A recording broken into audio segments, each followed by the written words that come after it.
Good afternoon, everyone. I'm Greg Fleming, the new director of USDOT's Volpe Center. I'd like to welcome you to the Project Delivery Center of Excellence's Thought Leadership Series on making good on the potential of the bipartisan infrastructure law. Today is the final program in our three-part series, and the theme is Project Acceleration for the Public Good. I'd like to thank our guest speakers for being with us today. Maria Zimmerman, USDOT's Principal Deputy Assistant Secretary for Policy. Stephanie Pollock, the Office of the Secretary of Transportation's Coordinator for Project Delivery. Stephanie will moderate today's Q&A period. Gregory Byers, Greg. Deputy Director and State Engineer at Arizona DOT. Stephanie Rowe Lewis, Governor of the Gila River Indian Community. And Kurt Kionka, Project Director at Colorado Department of Transportation. As many of you may know, Jennifer Tooth, Director of Arizona DOT, she was hoping to join us today, but Greg, we really appreciate you filling in her absence. This series has been open to the public and was designed for bipartisan infrastructure law project sponsors and other members of the transportation community working hard to help deliver infrastructure projects on time, on task, and within budget. A special thanks to the 10 outstanding experts that have lent their voice to the series. A sincere shout out to all of you that have been linking in from across the federal government, state and local agencies, tribal governments and organizations, metropolitan planning organizations, the private sector, nonprofit organizations, academia, as well as our international friends. It's you that make this important conversation richer and more meaningful. I encourage you to type your questions along the way into the Q&A box, and we will work to get to as many of them as we can today. It's now my pleasure to welcome Maria Zimmerman, DOT's Principal Deputy Assistant Secretary for Policy, who will deliver the opening and welcoming remarks. Maria? Great. Thank you so much, Greg. And again, congratulations on being our new director of the Volpe Center. It's wonderful to partner with you on the work that the Center for Project Delivery is doing, as well as in the many other ways that we collaborate across DOT with the Volpe Center. And thank you to everyone for being with us for this series and with us today as we really dig into some incredible examples about how project sponsors are really centering and advancing work around equity, while at the same time really thinking about the ability of public infrastructure projects to deliver on public good and accelerate those goals. In thinking about that, I'm reminded of something Secretary Buttigieg says often, which is we are not working to only fund shovel-worthy projects or shovel-ready projects. We're really looking to fund and invest and accelerate shovel-worthy projects. And when we think about the public good and we think about shovel-worthy, I know for me, something that is really an important through line is to think about the activities and the commitment to public engagement, not only in the planning process, but really perhaps even most importantly, as we are doing project delivery, as we're thinking about keeping the public informed and engaged and a partner through that process to ensure that projects are meeting a myriad of different public good through those opportunities and actions. Of course, part of that is, first of all, knowing the requirements. We do have federal requirements through things like the National Environmental Protection Act, or NEPA, that really has requirements around the type of public involvement that is needed, and to do that meaningful public involvement. DOT has worked over the last several years to clarify abilities to do hybrid types of public involvement, both virtual public involvement and in-person public involvement. And so we certainly encourage you both to look at the myriad of DOT resources that exist. Many of those are available on the website for the Center for Excellence for Project Delivery, as well as through federal highways and the DOT Navigator. We've also been doing a regular series of training around meaningful public involvement. We just recently completed one that had a focus on NEPA and how to think about public involvement in that context. That recording is available through the DOT Navigator, and we're always happy to share it with our partners at Volpe and those attending today's workshop. The other thing which this is a great opportunity to do is really how are we learning and innovating together and sharing those best practices as we're developing them and we're seeing what works. We've collected and are constantly working to collect those stories here at USDOT to be able to learn together around strategies to reach populations that may be hard to reach, maybe underrepresented populations, maybe non-English speaking populations, maybe youth populations, the list goes on. But lots of different ways that, again, I think we're innovating and learning together. So it's great to have this conversation today, again, to kind of ground us and center us in that work. The last thing I just want to mention before I turn over to our terrific speakers is we are also in the process of really trying to better understand and kind of create a baseline of understanding of how state departments of transportation and metropolitan planning organizations are thinking about equity and are approaching public involvement in their planning and project delivery. So we currently have our second survey out to state DOTs and MPOs to better understand your practices to reach and engage with the public. And we look forward over the next year to sharing the results of those surveys, results and what we're learning from that process together. So again, thank you so much for the opportunity to be here today and looking forward to learning with you about the incredible work that's underway by our speakers. Thanks very much, Maria. Our next speaker is Greg Byers. Greg is Deputy Director of Arizona DOT and their state engineer. Greg brings decades of public and private service experience to infrastructure project delivery across sectors and transportation modes. Over to you, Greg. Well, thank you very much. Let me go ahead and share my screen and we'll get the presentation going.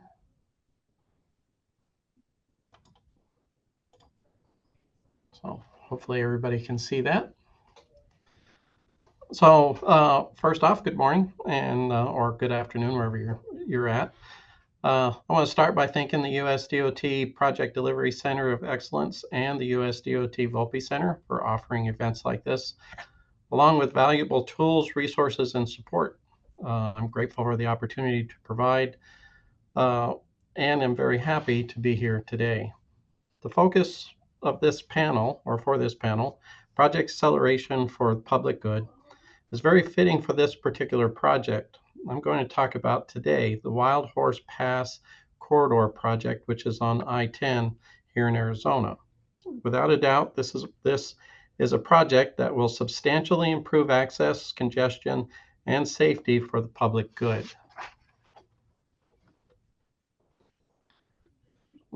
Advance. Oops, now my slides aren't advancing. Here we are. Try this again. The project is also unique, a very unique one. It's a collaboration between the Arizona Department of Transportation and the Gila River Indian community.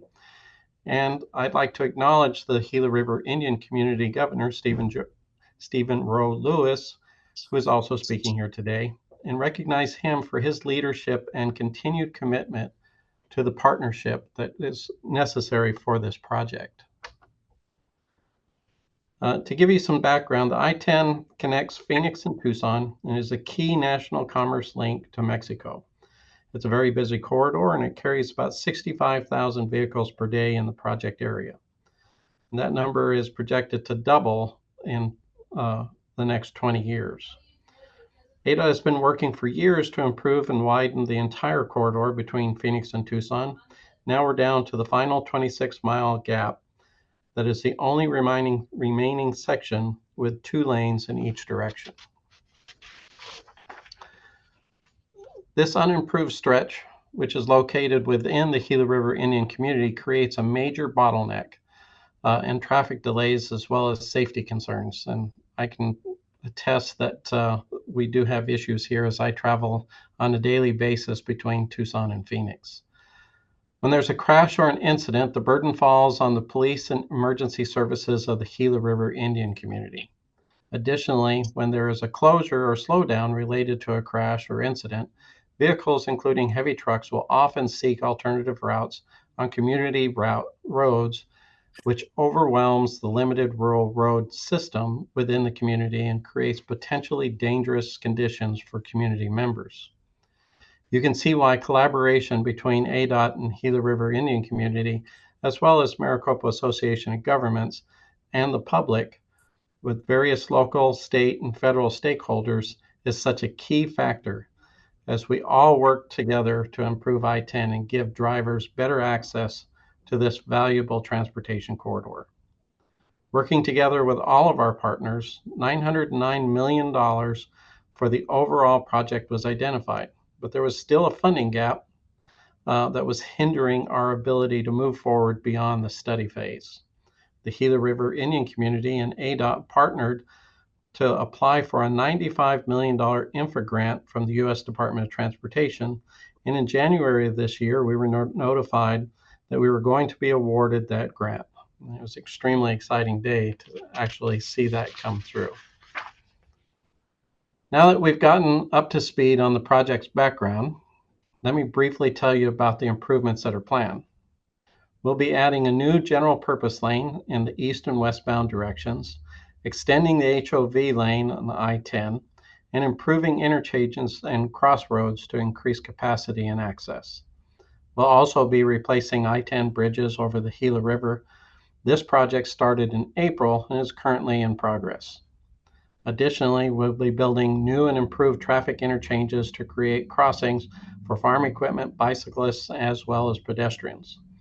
Finally, we'll install fiber optic infrastructure within the ADOT right-of-way that will allow for the installation of sensors, cameras, and other highway safety-related technology.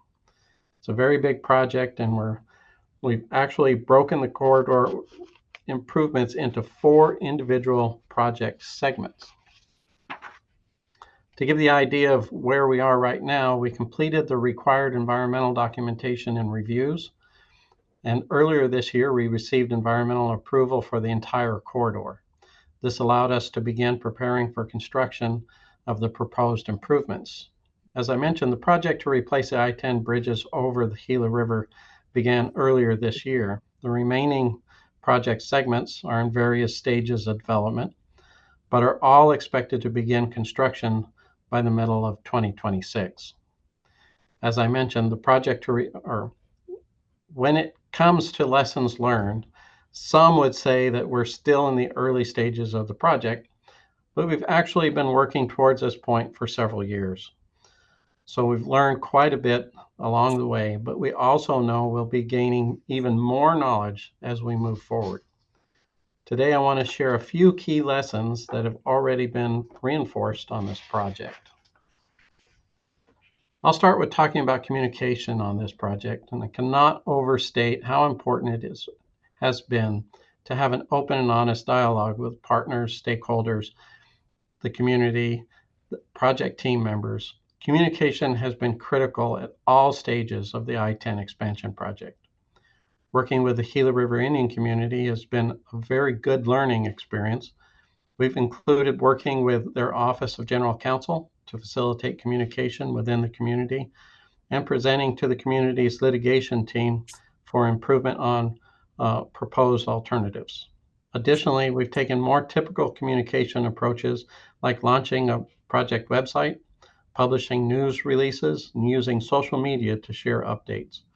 We've also worked very closely with the Gila River Indian Community's Communications and Public Affairs Office to ensure timely and consistent messaging. We also made it a priority to get feedback from the community's leadership during the study phase. Quarterly executive team meetings have been the norm, and extensive Gila River Indian Community only outreach, in addition to other outreach, has been conducted. That focused outreach to the 7 Gila River Indian Community districts and the Elders Concerned Group was a direct result of community feedback. Also, as I mentioned, safety is a major concern in this area. So as a part of the project, we created a group that includes the Arizona Department of Public Safety, the Gila River Police and Fire Departments, and ADOT. This group worked to develop guidelines for working together during regular maintenance and during incident management. This enhanced communication protocol has already come in handy during project construction and sets the framework for future success.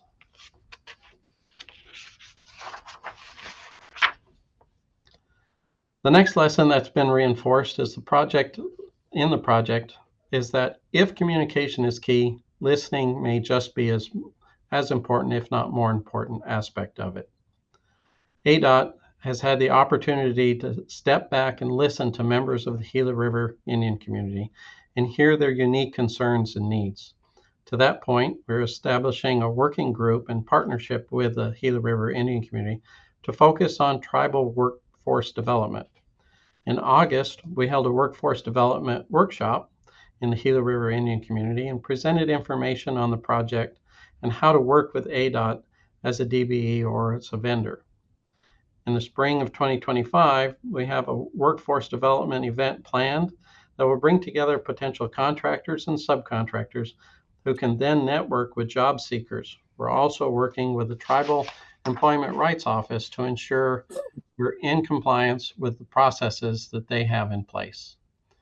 Another thing we've heard is how so many people in this community value their land and are concerned about any potential impacts. We've listened, and sometimes something that's been implemented on this and other projects as a cultural orientation that is presented by the community's Tribal Historic Preservation Office. Everyone who sets foot on this project has to go through this valuable in-person training. The director, along with Federal Highway Arizona Division Administrator Carla Petty, filmed a video intro for the training itself. We've seen the value of this type of training and are currently developing a similar type of training module for all ADOT employees, not just the team members. At ADOT, we want to be known as the agency that's easy to work with, collaborative, and results focused. Those values all come down to respect and listening, and as we all know, is a major part of showing respect.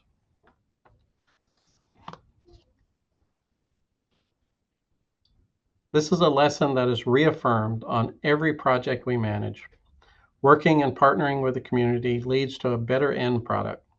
On this particular project, we've had a lot of great interactions with the Cultural Resources Management Program and the Tribal Historic Preservation Office.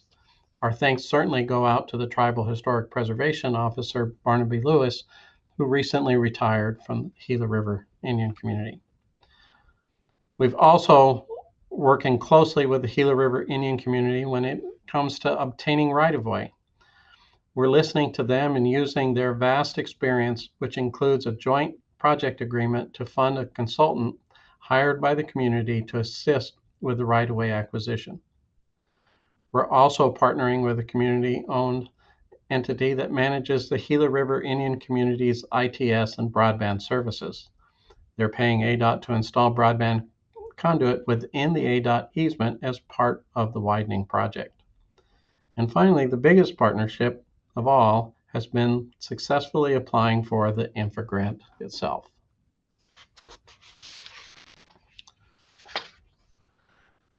We know that grant funds are needed and very much welcomed, but we've learned that it's important to remind the public that often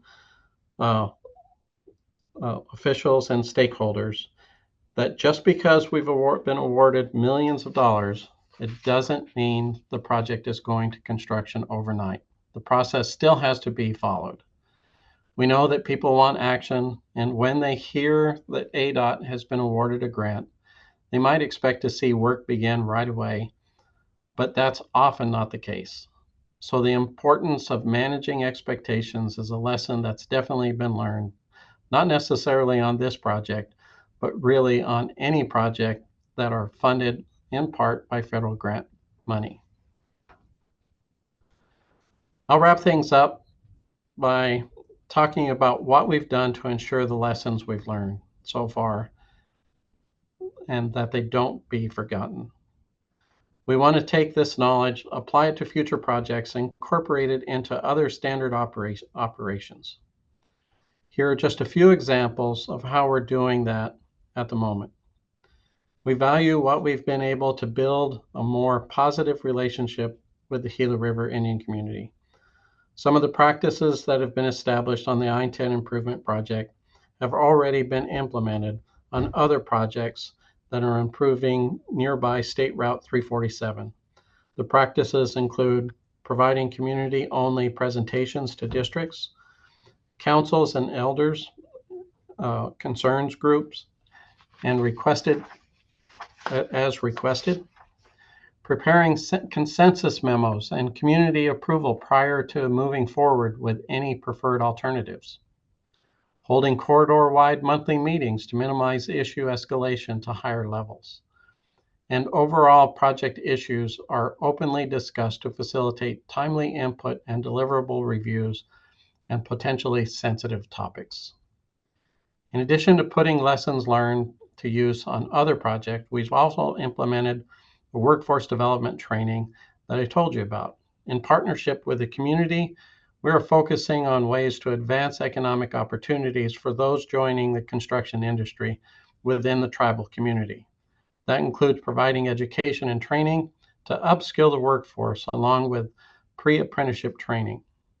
Finally, we are seeing more and more opportunities to work with and partner with tribal nations in Arizona to provide safe and efficient transportation. At ADOT, we acknowledge tribal nations as fully fledged partners, not just stakeholders, and we're committed to working together. To that point, last year we created a tribal relations team within ADOT. The members of that team are located within my office, the state engineer's office, our multimodal planning division, and our infrastructure delivery and operations divisions. Together, these ADOT team members keep tribes informed, consulted, and aware of ADOT planning and projects. That is something I'm very proud of, and it makes great difference in what we do and how we work with the communities. That continued collaboration with tribal nations, along with better communication, has also led us to include, for the first time, an emphasis area in our newly updated Strategic Highway Safety Plan that's focused solely on traffic safety within specific tribal lands. To wrap things up, I'll put a final slide up with the key lessons that we've learned so far. So I want to again thank the U.S. DOT Project Delivery Center of Excellence and the U.S. DOT Volpe Center for this opportunity.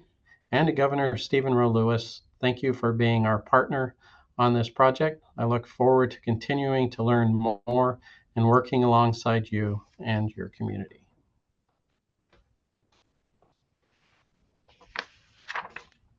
Thank you so much, Greg, and wonderful lead into our next speaker, who is Stephen Roe Lewis, Governor of the Gila River Indian Community.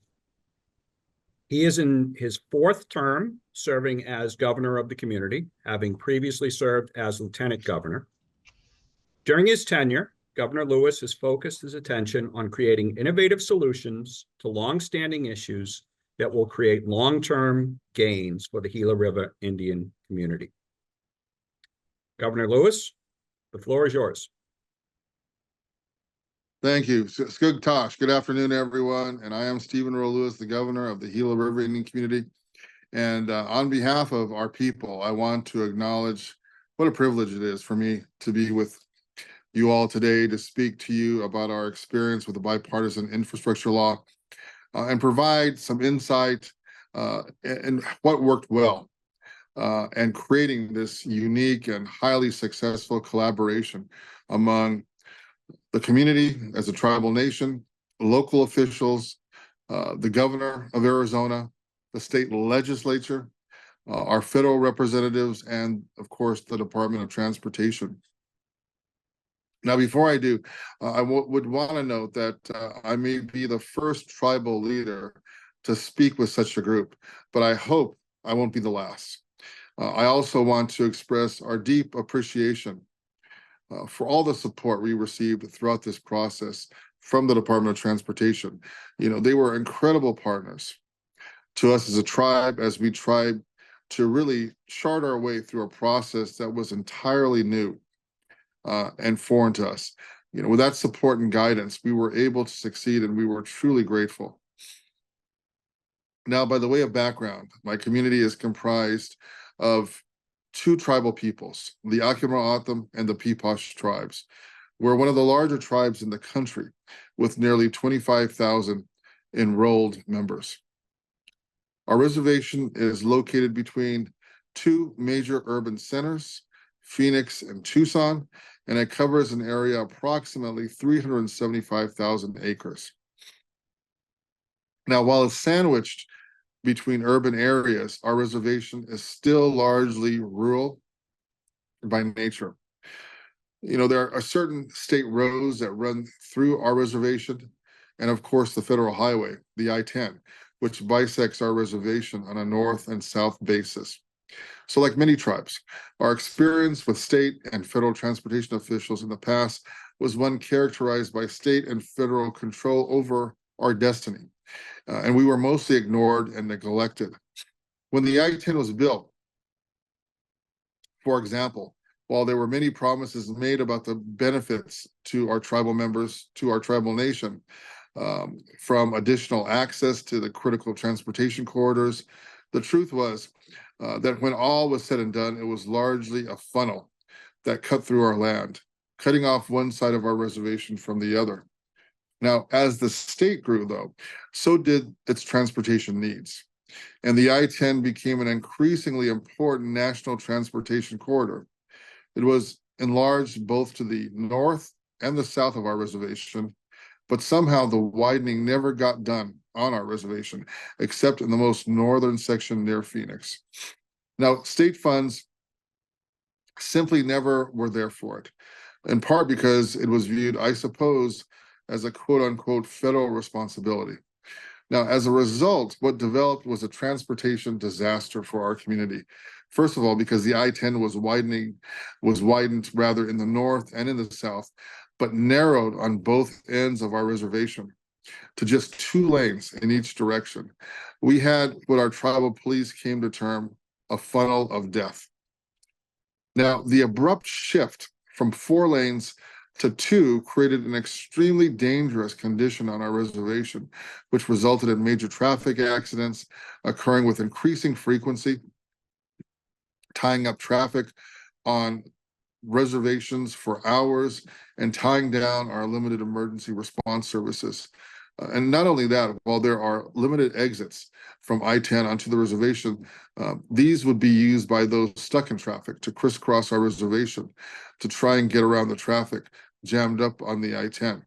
Large transportation trucks would rumble through our small village roads throughout our community, searching for a path around the traffic jams, destroying our roads and endangering our people, not to mention damaging our air quality throughout. My people were badly affected by this for years, but still there was no progress towards fixing this major transportation problem.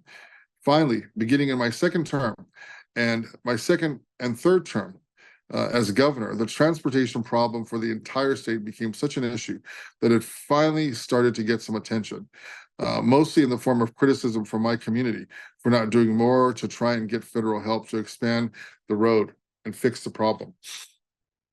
Somehow, it was our responsibility to get the federal government to fund at least a portion of the repairs, and it was our fault that it hadn't happened yet.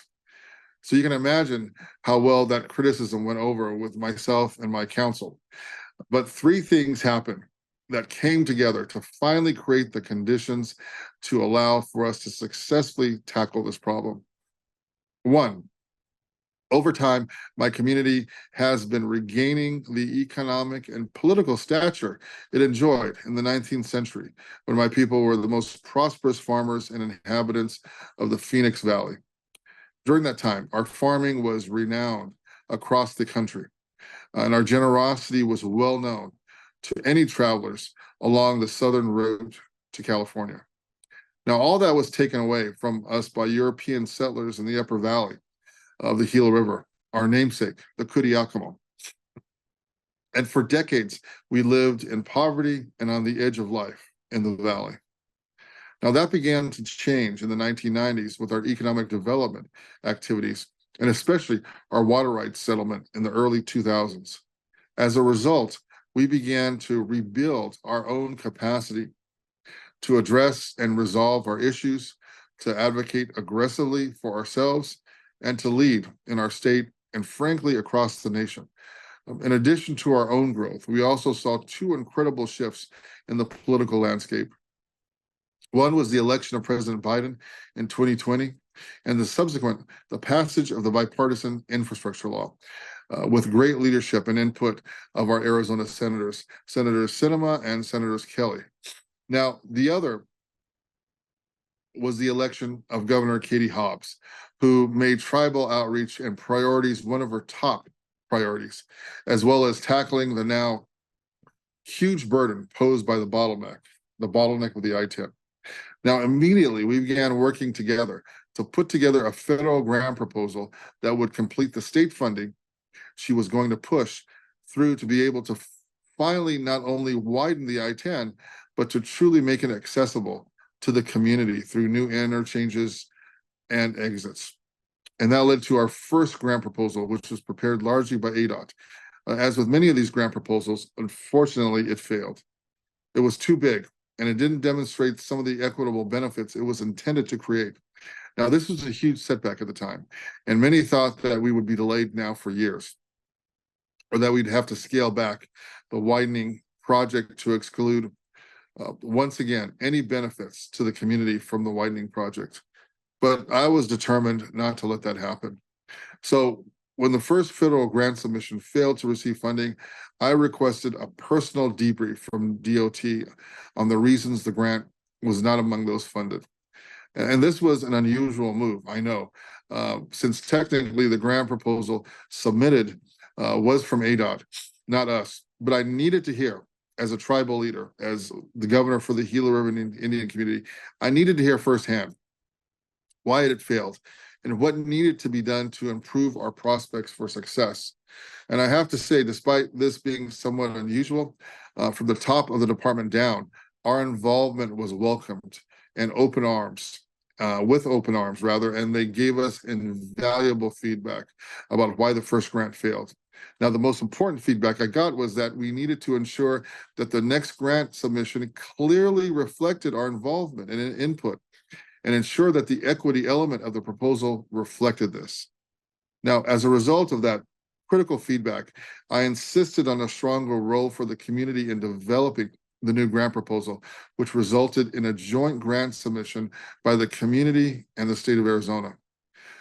Now, I have to commend Governor Hobbs, who was an instrumental partner in these efforts, supporting the community's involvement from the beginning. And that new grant submission was not only emphasized the safety needs for the community and the up to 126,000 vehicles who use this stretch of I-10 each day, but to also address the long-standing inequity associated with the only unimproved portion of the I-10 being the section contained within the community's reservation. Now, as a result, what may be a historic first, Governor Hobbs made this grant proposal her top infrastructure priority for the state. This led to her traveling with me to Washington, D.C. together to present this joint proposal to the White House and Secretary of Transportation, Pete Buttigieg. Now, this unique partnership between me and Governor Hobbs was, in my view, a key component of accurately describing the impact of the grant to the entire state. I also worked hand in hand with members of our congressional delegation, Senator Sinema and Senators Kelly.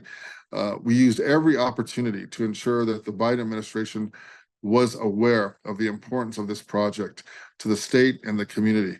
And Representatives Gallego and Stanton both worked tirelessly to express the need for this project and to improve safety for our community members and all those who traveled on this stretch of the highway.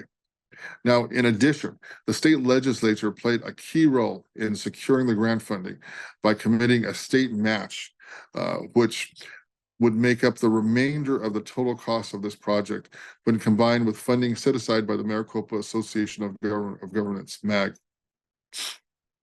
Now, this partnership encompassing the community, the state executive branch, the state legislature branch, and members of our congressional delegation, Maricopa Association of Governments, local towns, cities, is an example, a true example of what can be accomplished with strong partnerships coming together to meet the needs of my community and all of Arizonans.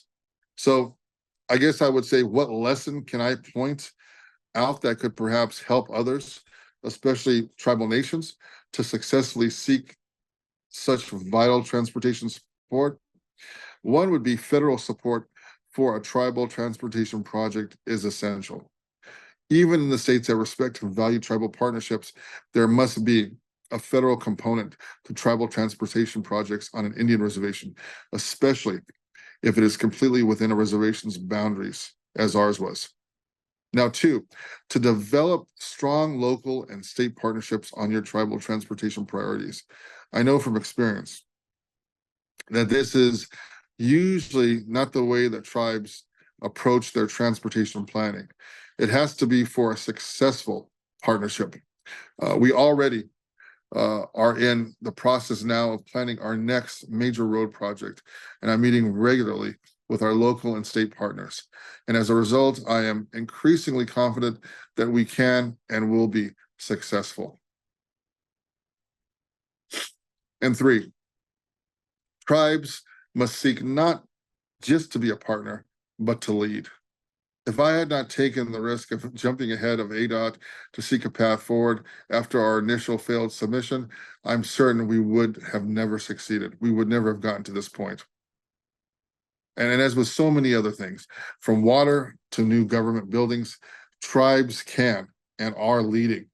And as tribal leaders, we must embrace both the possibilities that open up and the responsibilities that come with it. I'd like to end where I began, which is by expressing our deep appreciation for being invited to speak today. To also express my deep gratitude to Secretary Buttigieg and the entire Biden-Harris administration for their openness and their working with tribes, and to seeing us as true partners. As many of you may have already seen, my community will have the historic honor of hosting President Biden on Friday for his first visit to Indian country. We're blessed to have him and look forward to a great day together. His visit is symbolic of his administration's deep commitment to Indian country, including from the Department of Transportation, a commitment for which we will be forever grateful. Thank you, everyone. Thank you for the opportunity to speak. That's wonderful news. Thank you, Governor Lewis. Our final speaker today will be Kurt Kionka, Project Director for Colorado DOT. Kurt brings decades of multidisciplinary CDOT experience, where he has worked on numerous large and complex infrastructure projects. In his current role as the person responsible for leading the delivery of the I-70 Floyd Hill to Veterans Memorial Tunnel project. The 7-mile stretch is one of the most congested locations on the I-70 mountain corridor and is heavily impacted, as you might imagine, by adverse weather conditions. Thank you, Kurt, for being with us today. Over to you. Well, thank you, Greg, and I want to thank the USDOT and the Volpe Center for having me today to speak about Floyd Hill. It's such an exciting project for the state of Colorado and the nation as a whole.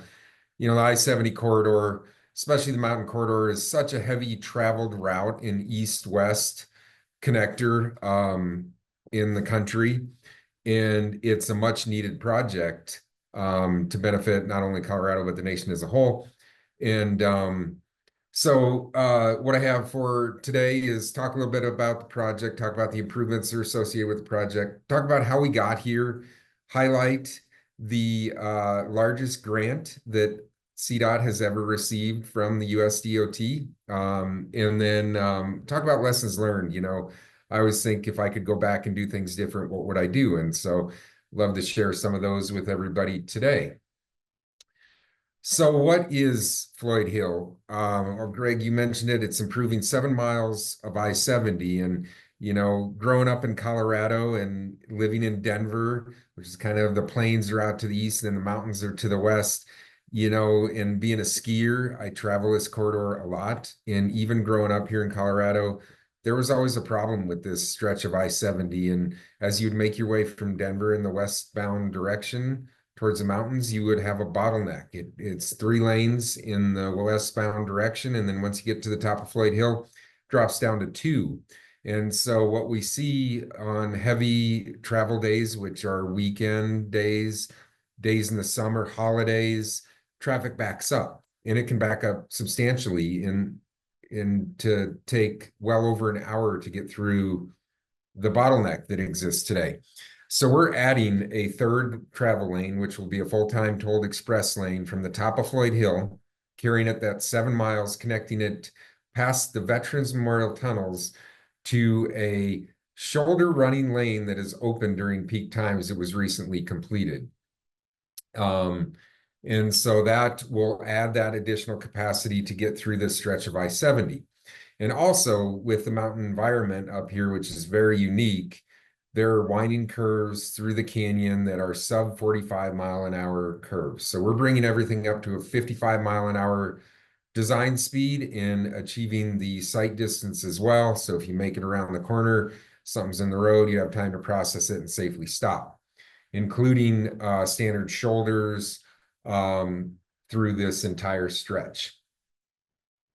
We are also adding a new connection from the bottom of Floyd Hill in the eastbound direction, which is a new on-ramp to I-70. But Floyd Hill is a 6% grade, which is very steep. And so if you're in a large truck and you're trying to make it up Floyd Hill and you're starting at 0 from the bottom of the hill, you never make it up to speed. So we're carrying that all the way up to the top of the hill and before we safely merge into traffic. Talk about really flattening those curves, improving that sight distance through this canyon. I have a video rendering that will show what it takes to do that throughout here, but to get that safety improvements through this stretch.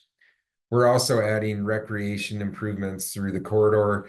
There's a trail that exists today. We're going to rebuild that up to ADA standards, 10-foot wide and concrete. And then additional improvements to the stream and recreation. This is one of the heaviest rafting corridors in Colorado. It's second through here. So we see a lot of rafters come through here, so we can make improvements to that, as well as air and water quality through the stretch. We installed, as part of a Senate bill that passed in Colorado, we installed air quality monitors as part of the project. So we've been monitoring the air quality on the project prior to construction and then during construction, upstream and downstream. So if you're ever interested, you can type in the Floyd Hill project and you can look at their quality here up in the mountains. And so what you see on the map on the right side of the screen here is the way that we're delivering Floyd Hill. And, this is all about project acceleration for the good of the public. And Floyd Hill is being delivered under a CMGC method, construction manager, general contractor. Lots and lots of benefits. I'll get into some of those here quickly. But one of them is that we deliver it in packages. So while there are some very complex components of Floyd Hill, including these massive structures that we're building, there's some other stuff that we can get out and do early on the project. So we, advanced all of these items that we can do. So the whole section you see there in blue, we've been under construction for going on a 1.5 years now, making lots of headways on that. The section you see in the purple, the west section, we've been under construction since the beginning of July out here. And then the complicated section, which is that little section in the middle, that orange section, that is going to go to construction next spring. And that is our heavy structures component. So before I get to the rendering, I do want to highlight we were the recipient of the largest grant that CDOT has ever received, a $100 million infra grant in 2022. And that has really allowed this project to move forward. Funding is always tight, and I think that's across the country. And so it's fantastic that we were able to get that awarded to Floyd Hill. And then also, Floyd Hill is the third largest project ever constructed under CDOT. And then I have a quote here from Secretary Buttigieg when he was out on the project earlier that just talked about how important, I-70 is and how important the funding is. So thank you to the US DOT for the grant for the project, allowing it to move forward. So here I have a quick fly-through rendering of the project. To orient everybody, this is the I-70 corridor. Back behind us is Denver. And then as we progress, we move towards the town of Idaho Springs. And then farther is really the resort towns in Colorado. What we're looking at here as we fly through, you can see the future of I-70. You can see the two general purpose lanes plus that buffer, the tolled express lane in the westbound direction, and then the eastbound direction, you see those three general purpose lanes that exist today, plus that extended on-ramp. And I will start the video here. As we go through, and the mountain corridor is very challenging, and it's constrained in much different ways than projects I've done in the past out in the plains, where you can widen off to one side or work over on one side of it and then phase it where you shift traffic around.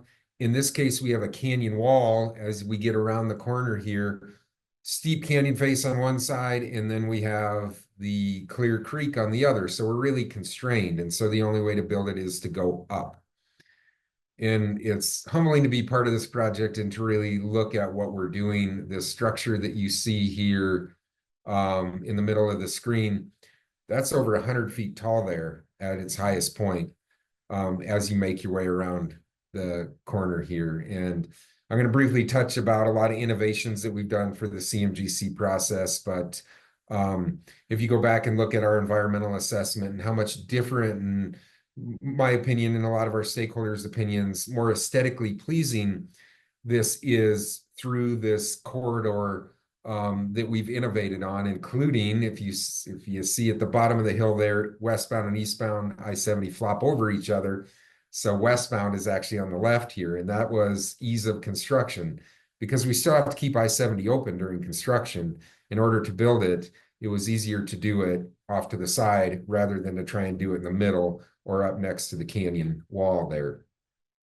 We talk about those improvements, so safety improvements. Right now, I-70 hugs the creek on the north side there. To achieve that 55-mile-an-hour design speed and flatten those curves through here, we cut through the mountainside here as we make the corner around as we get towards Hidden Valley Central City Parkway here.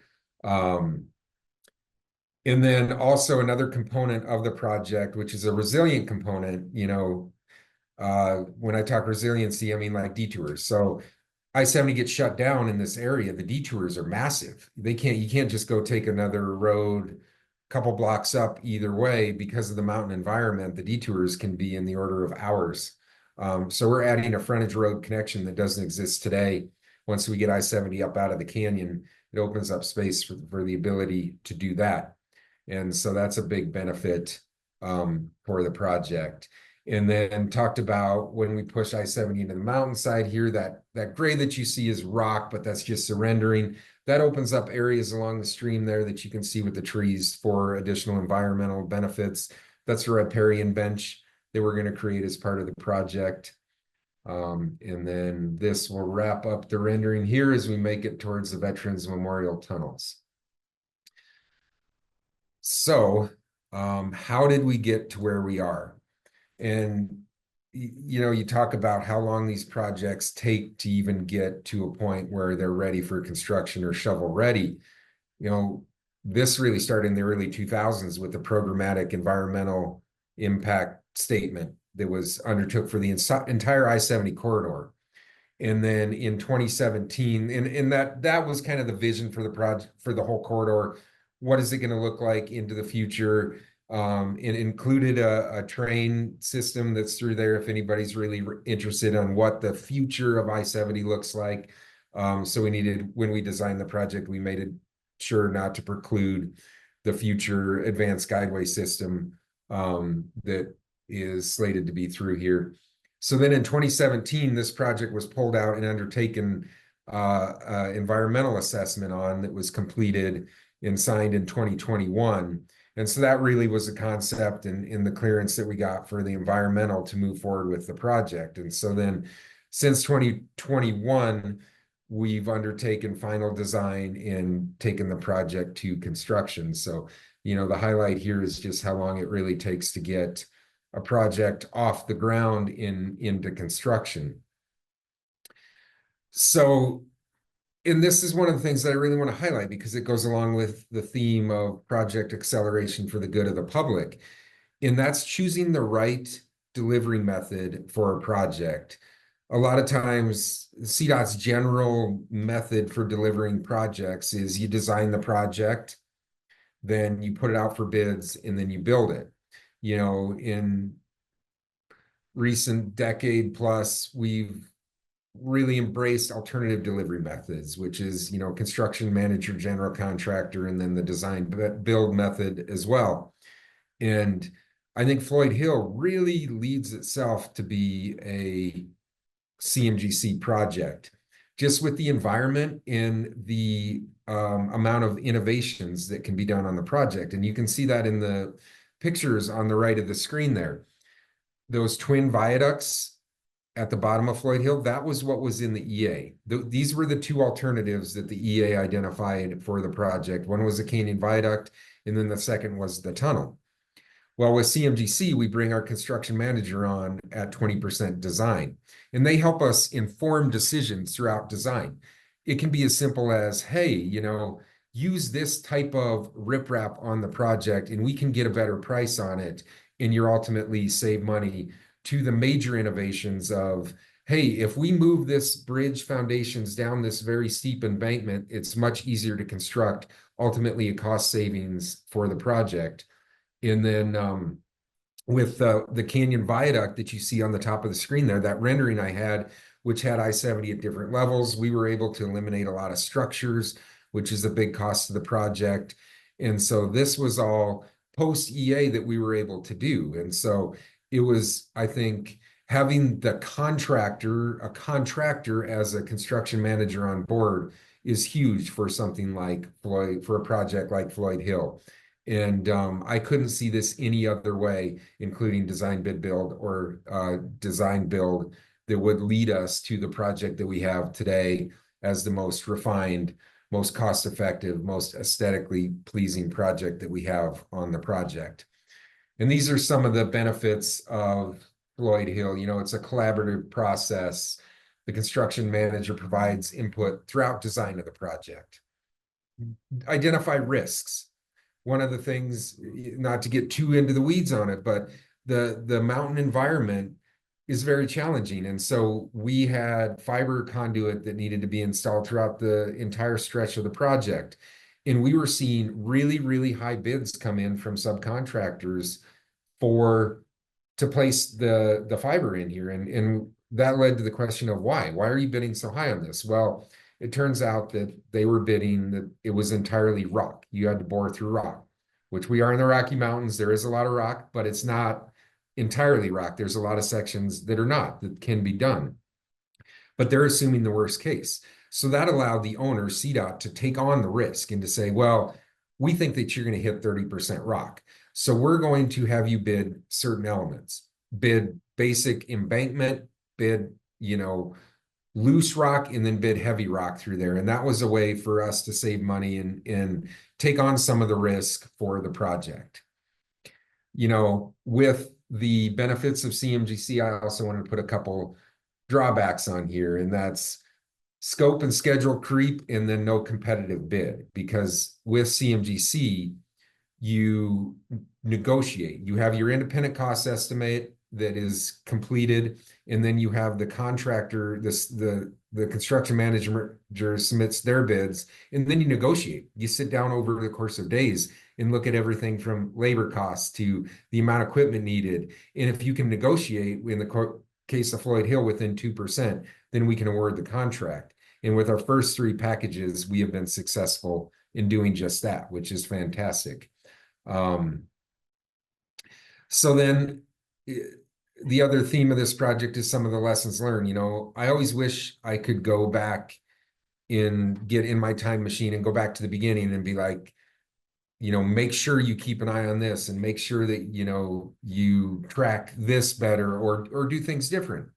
And one of the things that if I could go back, 3-4 years ago and say, what would I tell myself? Well, I would say start with a base scope mindset. With these big projects, it is very easy for the scope to creep. And there's a big wish list that is wanted for a project. And the wish lists are good and they're great and they're a benefit. But you also, if you want to deliver a project on a budget and on a schedule, you need that base scope mindset, and then you need to know what those wish items are. And examples of that could be upgraded elements from upgraded longer lasting elements that'll help a bridge deck last. And you have to make the determination of, is that warranted now and can we afford that now, or is that something that we need to eliminate from the project? And so I think that's something that I would tell myself. And then with the CMGC process, you can spend a lot of time analyzing. You can look at every little element on the project. Well, that costs money in design and it also takes time. So you have to know that at some point you have to put the pencils down. So you have to really focus on, what can you do with CMGC? What can you take this design? What can you innovate? What is going to give you the biggest benefit? And then also don't get caught analyzing things that aren't going to provide you benefit in the end. So I would certainly tell myself that. And then really spend time upfront identifying risks. What are the risks? What are the concerns? We price out the project at a conceptual level, a 30% level. Really look at those and see where your costs are and what you can refine as you go through the project. And then just that constant communication. CMGC only works if the construction manager, the owner, and the designer is communicating, and to really focus on that. So those would be my highlight of my lessons learned for the project. And one of the other themes that I'm hearing here is really, how do you deliver a project with stakeholders? And one of the unique things that Floyd Hill does is we use the I-70 Mountain Corridor context-sensitive solutions process.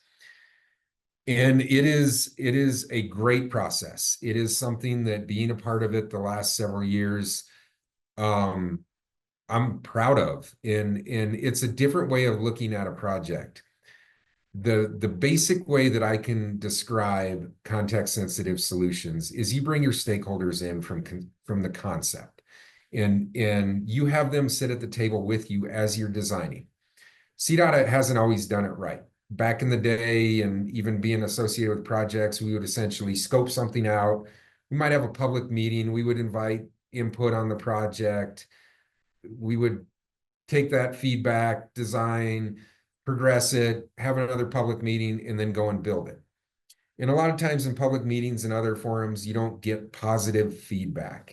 And positive feedback is having stakeholders understand the project from the owner's point of view, have the owner understand the project from a stakeholder's point of view.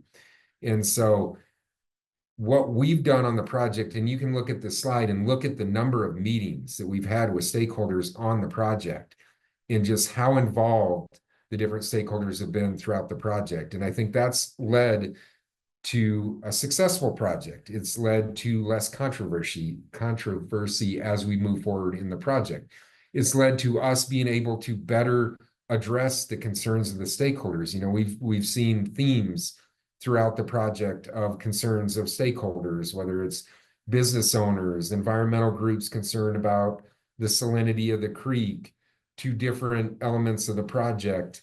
And so, all these different meetings that we've had with our stakeholders that help us design the project have had a big influence on that rendering that you saw, including the alignment to aesthetic treatments of the walls. And it's been very, very successful. And this next slide that I have here really talks about how there's a lot of stuff on the slide, but how the stakeholder CSS process integrates with a project of Floyd Hill. And you really define the context. You define, like, what problem are we trying to solve? What's important to the stakeholders? And then we establish a criteria for whatever it is, aesthetic guidelines for the, one of the things we've heard about is the experience of the Greenway, which is that trail that parallels the project in different ways. And then we weigh our alternatives against all of that with our stakeholders in the room and get feedback and see what we can change and what we can't. And, when I talk about that positive feedback, when stakeholders understand what you're trying to achieve, it's much easier for them to give positive feedback rather than in a public meeting forum. And we also did have public meetings, but in a public meeting forum, it's sometimes easier to have a knee-jerk reaction or something to a proposed design where the CSS process really helps with that. And you can see all the subset groups that we have here. We have a issue task force for wildlife. We have a issue task force for stream conditions, air and noise, different technical teams from a bicycle users group. And we bring those stakeholders to the table while we're developing the project. And that's such a big benefit to the project. And when you talk about project acceleration for the good of the public, stakeholders, and I've seen that in my career, they can, push back on a design, and you see schedule delays associated with that. You see additional costs. I look at a project like Floyd Hill, every month that we're delayed, that's over $1 million in costs. You talk about pushing it out a year, things like that, inflation, all that stuff. It's much cheaper to build it now than it generally is in the future. And so we avoid a lot of that with the CSS process, and encourage folks that are listening to this to even visit the Floyd Hill Project website and look at more of what the CSS process is and how, it's been to date a success story delivering the Floyd Hill project. And with that, this is my final slide, and encourage anybody to stay involved on the project. We have a website. You can Google Floyd Hill Project. You can sign up for weekly e-blasts if you're curious in following along on the project. One of the other, I would say, great things on the project that we have is we have a text messaging service that we text message over 13,000 subscribers that we have on the project when we're doing impacts. With Floyd Hill, over the course of the next 18 months, we're going to have rock blasts every other day. In order to safely facilitate that, we have to hold traffic on I-70. So we essentially shut down I-70 during the day for 20 minutes while we blast, make sure everything's clear off the road, then we release traffic. And so we send out that to all of our subscribers so they can be like, okay, rock blast scheduled at 2 p.m. today, avoid the area, and then just kind of plan your drive a little bit different through the corridor. But again, thank you for having me today to speak about Floyd Hill.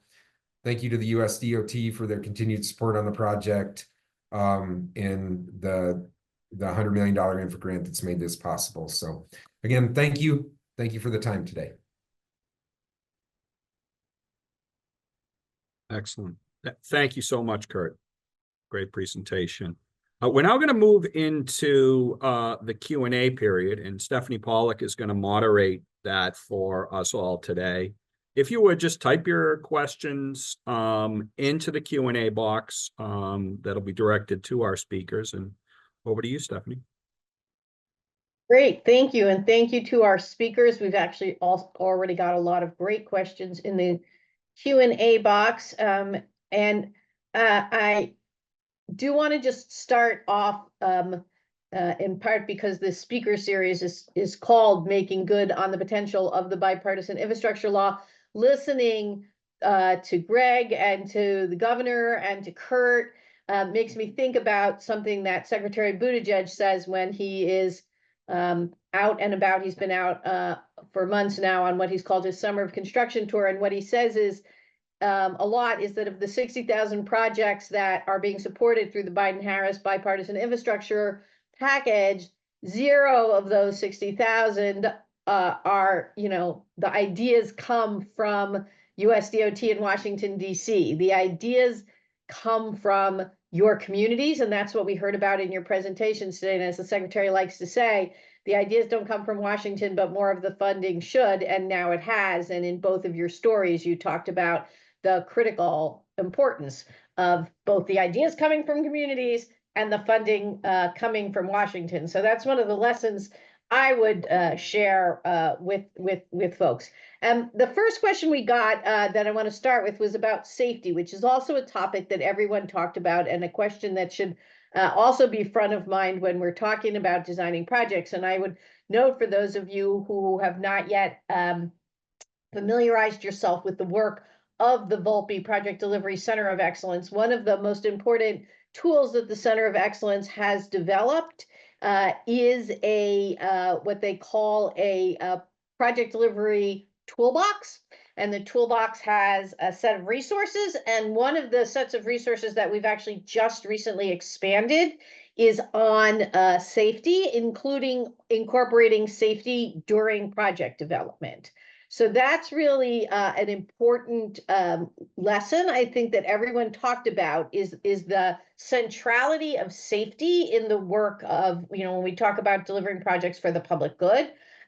So I would love to start with that question, and I would note that the audience member who posed the question about safety said kudos to Arizona for including local fire officials in the effort and for focusing on safety. And ask that you expand a little bit on how safety became a central part of this project and what the project will be doing to improve safety. And maybe, Governor, you could talk a little bit about what this means for safety on the reservation, and then Kurt, you can weigh in as well. Right. Thank you. I mean, safety was really an issue that drove this through our community. Making sure that we were out in front of pushing the infra grant after the first failed application. Our community members were very concerned, because what we've called, and what I said in my opening remarks, the fatal funnel, when going down to 2 lanes on each side, especially after COVID, you saw an increased number of cars, of activity on the I-10, over 120,000, as I said, going through the I-10, every day. And we increasingly saw backups, fatal accidents, all types of vehicular situations that just backed up the I-10. And of course, what would happen on the regular was, these massive amounts of numbers of vehicles would be rerouted through our small reservation village roads, which further exacerbated the situation and created safety issues there as well for our elders, for our children that weren't used to these volume of vehicles that would get rerouted through our villages, our small village areas. And this started happening not just on holidays, not just on weekends, but this started happening periodically through the week. And so this was a serious and a present issue having to do with safety that our community members impressed upon myself as their governor and our council. And this was the aspect of safety, of course, figured prominently one of the top priorities of re-engaging with Department of Transportation in the infra grants, working with ADOT, working with the Maricopa Association of Governments, and with Governor Katie Hobbs's office in the state. Seeing really a historic partnership between local, state, and tribes in working together on going back and working on a tripartite submission through the Department of Transportation, especially that equity piece, right? Because that has to do with underserved underrepresented communities. And the Gila River Indian community, we had to, and this was something we never hesitated on. Our law enforcement, our first responders, they were the ones that were the primaries in addressing these safety issues along the 22 miles of the I-10. So it was our resources that we were leading, that we brought to bear. And that's just what they do, right? When we talk about, our first responders, that's what they train for. That's what their objective is. But nonetheless, it took resources away, more increasingly addressing these issues on the I-10. It took, just critical resources away from all the other issues that our first responders, have to address and respond to throughout our 7 districts of our community as well. So, it had to do with an increasingly critical safety issues on the I-10, but also it really started to tax our resources as well across the community. And that really was something that we really took great pains to prioritize in our second submission for the I-10 info grant as well. Great. Kurt, you also talked about safety in the context of Floyd Hill, and so I don't know if you wanted to talk for a minute about, and particularly, was that one of the issues you heard from the community about when you had that context sensitive solutions process? Absolutely. Absolutely. And I think it's important to look at the safety data and coordinate with the first responders. We have quarterly first responders meeting. Again, Floyd Hill Mountain community is a different animal. There's resort communities where the hospitals are down in Denver and they need to bring emergent ambulances through. So it's very important that we have that open line of communication when we're doing a hold of I-70 traffic. We call dispatch before we do that, so that way we know if they need to get through there. Last week that happened. They had a mountain rescue that they had to come through and do that. So I would highlight it's very important to coordinate with first responders on projects like this. And then the other thing that I want to highlight, safety too, that we heard and what the data showed is east of Floyd Hill, there was a very heavy animal vehicle collision corridor. That was one of the highest in the entire I-70 stretch. So as one of the benefits from Floyd Hill, working through the CSS process, we installed a wildlife underpass. It's now complete out there in wildlife fencing as well. And what we've seen in other areas of the state is that decreased those collisions over 95%. And so that's a huge safety improvement to the corridor, not only for wildlife in the mountains here, but for the vehicles that and people that are involved in those collisions. And so that addition to all of the other safety improvements that we have about the sharp curves and driver expectation in those as well. Absolutely. An important reminder to all of us that safety is always an issue. Sometimes it looks a little different in a tribal community or a rural community, but it's out there. I'm hoping Greg can join the conversation because the next sort of set of questions are about, well, first of all, one of our questioners specifically put in some praise for the cultural orientation workshop that Greg mentioned in his presentation and asked if it would be possible to get those workshop presentation materials. And so, Greg, if ADOT is willing to share that with the Volpe Center, we can make that one of the resources that's available on our website. But I want to ask Greg if he can join us, and the governor and Kurt, all of you. I think one of the interesting questions that was posed in the Q&A was to sort of link the lessons learned from the I-10 project in dealing with the tribal communities and in increasing cultural competence within ADOT to the broader question of how to partner with disadvantaged communities and whether there are lessons to be learned from I-10 or Floyd Hill or both, not just about those specific projects, but more generally, are there lessons learned that can transfer to working with underserved communities and locally served communities more generally? So maybe I'll let Greg kick us off this time. So I think and it's one of the things that was emphasized in the presentation, what is communication?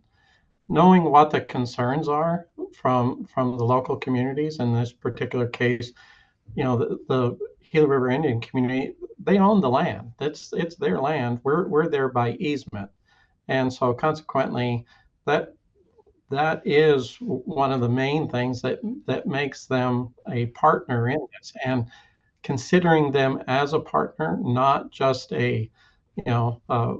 someone, basically a subgroup to the project.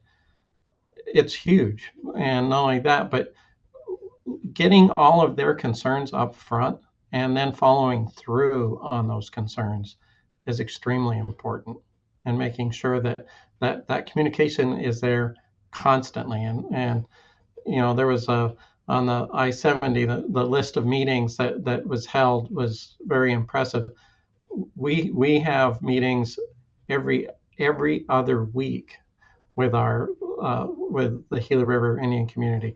We have meetings with not only uh, the litigation team, which helps us with our designs going through, but also with the historic preservation office, so that we can make sure that we're meeting all of the requirements necessary. And that goes all the way down to the any designs or anything that goes on the bridges, because this is part of their community. And I mean, we got to make sure that this is right. And I think it's just making sure that we have that attitude that is extremely important, no matter what project it is, whether it's on a tribal community or just in a local community. It's all the same. Important, Greg. Governor, any lessons learned you would want to share for how state DOTs can be better partners for underserved communities, not just tribal nations? Right. I think the I-10 widening is such a unique best practice because of the scope and the significance of I-10, but because that I-10 goes across 22 miles of the Gila River Indian community, and for tribal nations, I mean, for the Gila River Indian community, I'll speak for my community. There are very unique aspects, issues, potential challenges, that I think that were addressed very positively, having to do with potential sacred sites, archaeologically significant, sensitive areas, especially with the first phase of the I-10 widening, that was funded by the state of Arizona, the modernization and the rebuilding of the bridge over the Gila River that's going on right now, and working with our cultural resources department, and also thank you to ADOT to commending our now retired tribal historic preservation officer Barnaby Lewis, who is a tribal elder, also just one of our experts of our cultural and spiritual and historical all things for the Gila River Indian community. And so he was a tremendous asset that really helped to bridge that gap with ADOT. It's important to note as well. Our meetings started the input meetings with ADOT with our community started during the pandemic, and so much of this was virtual. And so there were some limitations, of course, because of just how complex and how many moving parts there were.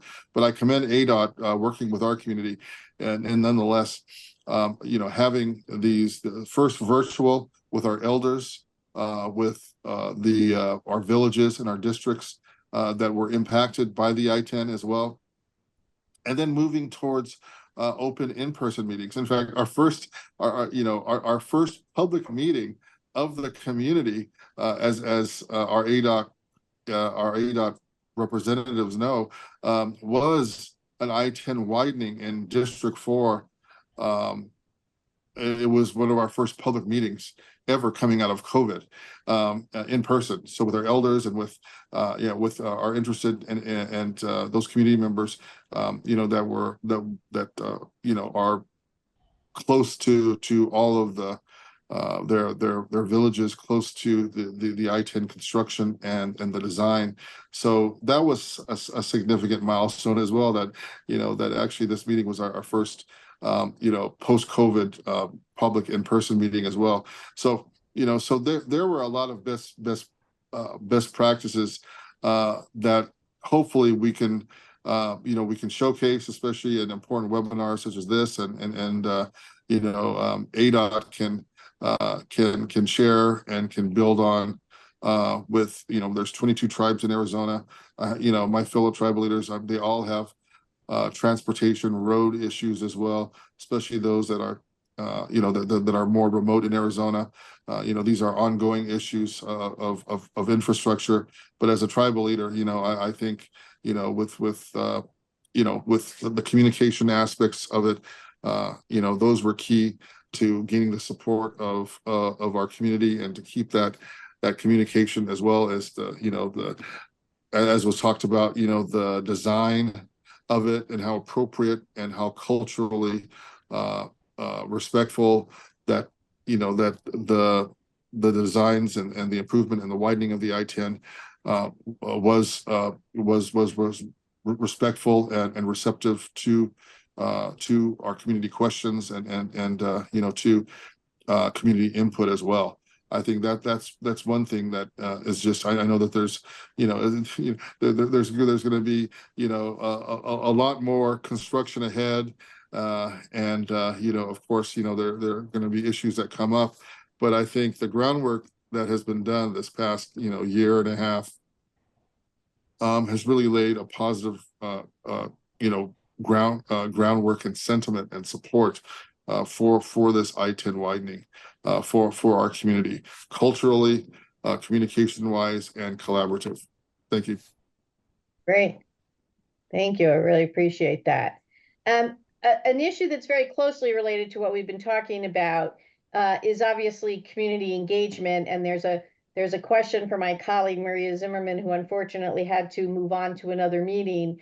But I will just reiterate that we are very committed at USDOT to ensuring that communities are engaged in a genuine way. And we'll get back to Mr. Buckley with his question about getting a copy of the survey that you referred to. But I'm going to turn that into, in addition to getting back to him, I want to turn that into a question for each of you. And this time I think we'll start with Kurt, which is, I think it's interesting that all of you spoke the language of partnership, which to me is an even deeper concept than just community communication or even community engagement. And I'd be curious to ask each of you to sort of name sort of one thing that you think is really critical to establishing successful partnerships on projects like this. And this time we'll start with Floyd Hill and with Kurt. Okay, so the way I would respond to that is I would say it's very important that you have a process in place to engage the community.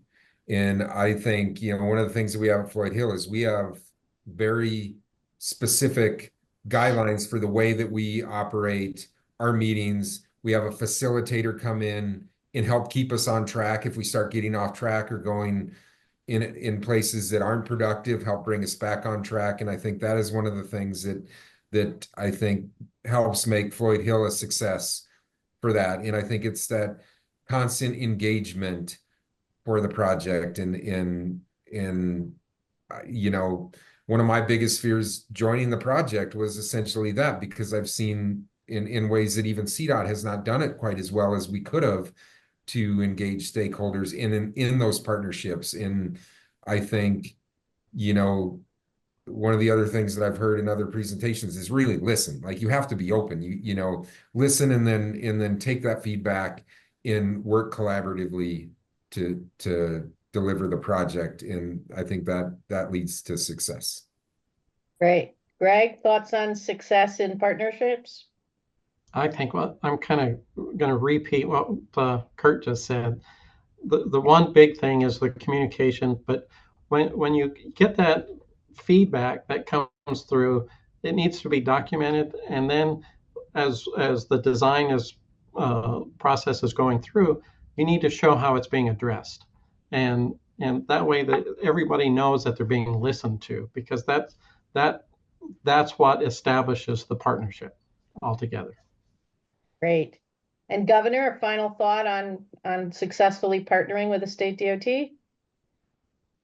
Yeah, you know what? I think the first of all, I'll maybe go wide and kind of get more specific. I think there was a lot of trust issues initially with ADOT and the Gila River Indian community because of some of the history in the past, but really because this is such a significant project that both the community now was wanting to be engaged in, and it was so was so interested in supporting in all ways.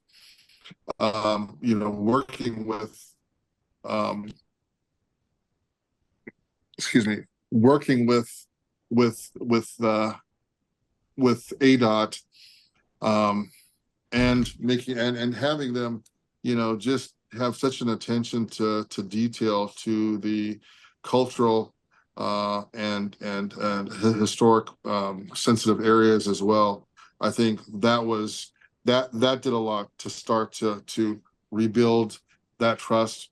And then I have to also just to give a lot of props to the ADOT professionals that were very, I think, methodical and very patient in explaining some very sophisticated, complicated designs, and how the community would benefit from this, how these designs really sort of these new transportation innovative designs for the I-10 would benefit community members as well, for them to take the time and the patience in these outreach meetings.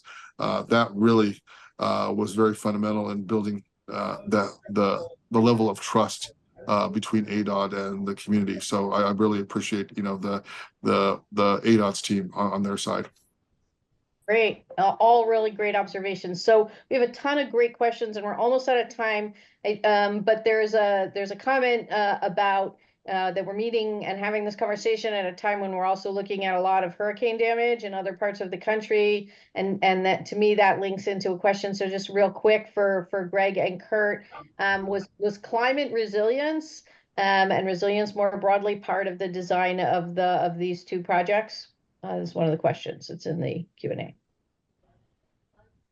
Yeah, and I think that leads a lot to the EA and to NEPA and to the things that are very important to the community, air quality throughout here. And so yes, of course, that is included in the design, and that's when you look at the alternatives in the backups that occur on Floyd Hill. When you can keep traffic moving through there, it is better for the environment and air quality through there, and you don't have as much greenhouse gas emissions through there. So that is one of the air quality benefits for the project. And then, of course, we're doing over and above the water quality treatments on the project, including water quality ponds, sand filtration to try and prevent chlorides from making it to the creek through the project. So yeah, that's always included as we go through projects, especially the major projects with CDOT. Great. And Greg, I assume it was also part of your project? Yes, actually it is part of the project that we currently have going on now, which is a replacement of the Gila River Bridge. When we redid the hydrology on it, we had one historic flow that came through under that bridge that basically it inundated the entire area and came up to the level of the bridge. It didn't breach over the top, but it came really close. So the new bridge is now 4 foot higher than the previous bridge, extends a little bit further out. But we also took and made sure that the way it was put together and the we had a whole series of training dikes that were in the old bridge. Well, the new bridge takes into account basically enough flow area under the bridge to take and eliminate a lot of that infrastructure that we had that set outside of the normal right of way. And so Right. that was a big integral part of what we were trying to do with the bridge, and it's all has to do with resiliency. Of course. Well, I wish we had more time because it's been a great conversation. We had 3 great presentations. And I just want to close 2 things. Thank you guys for really great presentations. And I also just want to, again, since we're talking about making good on the potential of the law, just before I turn it to Greg, I'll close with some words that the secretary frequently uses when he's talking about the potential of the bipartisan infrastructure law. He says, we're still in the first half of America's infrastructure decade, and we're reversing literally decades of underinvestment, but we are well underway. Dollars are moving, dirt is flying, and project by project, community by community, we're laying groundwork for a great future, and DOT is proud to be your partner in building them. And I think the 2 projects we learned about today really illustrate how community by community, the bipartisan infrastructure law is really laying the foundations for a great future. So with that, I'm going to turn it back over to Greg Fleming to close us out. Thanks, Stephanie. Really fantastic conversation. I want to thank all of our outstanding speakers for being with us today and for their thoughtful presentations. Thanks to Maria and Stephanie for all your work on bill implementation as well as project delivery at USDOT. I would also like to thank all of you that have joined us for these sessions and your ongoing work to make good on the promise of the historic bipartisan infrastructure law. Please keep in mind that the USDOT's Project Delivery Toolbox is a central repository for project delivery information and best practices across the department. So check back to the USDOT's Project Delivery Center of Excellence website for additional information, and look for the final report on the series that will be posted in the near future. Everyone, I wish you a wonderful afternoon, and thanks again to everyone that joined us, speakers and participants. Have a great day.